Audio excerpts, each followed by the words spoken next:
বাংলাদেশের আজ যদি কেউ এখানে নিয়ে এসে আগুন লাগায় তাহলে কিন্তু আগুনটা বিহার ইউপিতেও বাদ যাবে না। আগামীকাল বিকেল ৩টায় ভারতীয় জনতা পার্টির বিধায়করা বাংলাদেশ ডেপুটি হাই কমিশনের দিকে এগোবে। চলমান উত্তেজনা নিরসনে বাংলাদেশ ভারত আলোচনার আহ্বান মমতা ব্যানার্জির।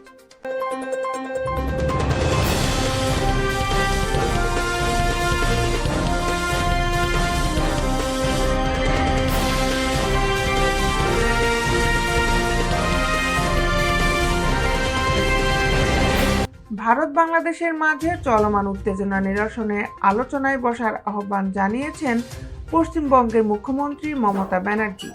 পাশাপাশি তিনি অস্থিরতা কাটিয়ে সুস্থির পরিস্থিতির প্রত্যাশা করেন। এর আগে বাংলাদেশের শান্তিরক্ষী মোতায়েনের জন্য কেন্দ্রীয় সরকারের কাছে যে অনুরোধ জানিয়েছিলেন তারও কারণ ব্যাখ্যা করেছেন তিনি। শুক্রবার নিউজ 18 বাংলাকে দেওয়া এক সাক্ষাৎকারে তিনি এসব কথা বলেন। মমতা বলেন, ভারত বাংলাদেশের সমস্যা নিজেরা বসে দেখে নিন। এজন্য আন্তর্জাতিকভাবে অনেক ফোরাম আছে, কিন্তু নেগোসিয়েশন বন্ধ করে দেওয়া ঠিক নয়।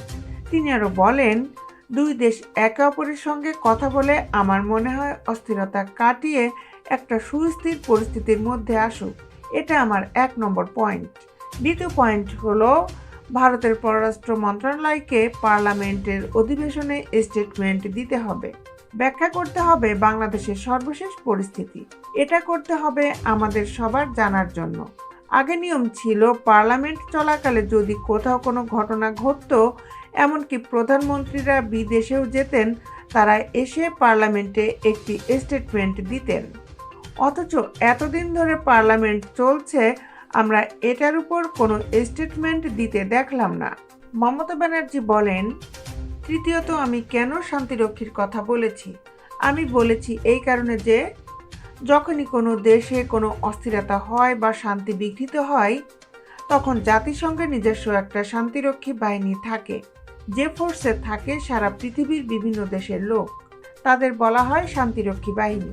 শ্রীলঙ্কাতেও যখন গন্ডগোল হয়েছিল তখন শান্তিরক্ষী বাহিনী এসেছে।